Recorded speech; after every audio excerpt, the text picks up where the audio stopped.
जंगलातील प्राण्यांचा वावर मानवी वस्तीमध्ये वाढल्याचा पाहायला मिळतो, ज्यामुळे जंगली प्राणी कुठेही कोणत्याही वेळी पाहायला मिळतात. वन्य प्राणी मानवी वस्तीमध्ये आढळल्यावर सर्वत्रच खळबळ पाहायला मिळत असते. प्राण्यांच्या दहशतीचे अनेक व्हिडिओ सोशल मीडियावरती व्हायरल झालेले तुम्ही पाहिले असतील. अशातच यामध्ये आणखी एका व्हिडिओनं धुमाकूळ घातलेला आहे. भयानक बिबट्याचा हा व्हिडिओ सध्या सोशल मीडियावरती चांगला चर्चेचा विषय. सोशल मीडियावरती प्राण्यांचे अनेक व्हिडिओ व्हायरल केले जातात आणि कुतूहलानं नेटकरी पाहत देखील असतात. यामध्ये वाघाची दहशत असेल आणि बिबट्याची दहशत, असे व्हिडिओ पाहून अनेकांना रात्री घराबाहेर पडण्याची भीतीच वाटत असते. पण जर रात्री अचानक तुमच्या समोर बिबट्या आला तर काय होईल हे देखील सांगणं कठीण होऊन जातं. बिबट्याला पाहिलं तर अनेकांना घाम फुटत असतो, मग तो जवळ आल्यावर काय होईल याची कल्पना देखील करवत नाही.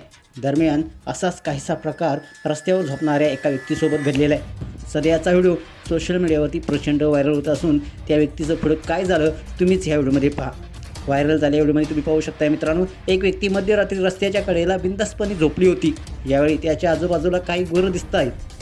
अशातच एक बिबट्या दबक्या पावल्याने तिथे आला आणि व्यक्तीवर हल्ला न करता तिथे असलेल्या गायीच्या बछड्यावर हल्ला करू लागला. यावेळी आवाज ऐकून हा व्यक्ती जागा होतो आणि अगदी हुशारीने बिबट्याला तिथून पळून लावतो. या व्यक्तीवर बिबट्यानं हल्ला न करता व्यक्ती जागीच होता. बिबट्या त्या व्यक्तीला काही न करता माघारी फिरला. सध्या हा व्हिडिओ सोशल मीडियावरती प्रचंड व्हायरल होत आहे.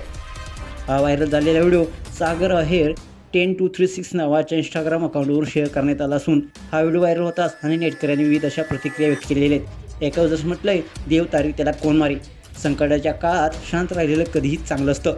तर एका नेटकऱ्यानं म्हटलंय, त्यानं जे केलं त्याला संयम आणि शांतता म्हणतात, म्हणून आयुष्यात हे दोन्ही खूपच गरजेचं आहे असं म्हटलंय. मित्रांनो, तुम्हाला व्हिडिओ कसा वाटला तुमच्या प्रतिक्रिया अवश्य द्या आणि आपल्या SS स्पोर्ट्स या चॅनलला सबस्क्राईब करायला नक्की विसरू नका. धन्यवाद.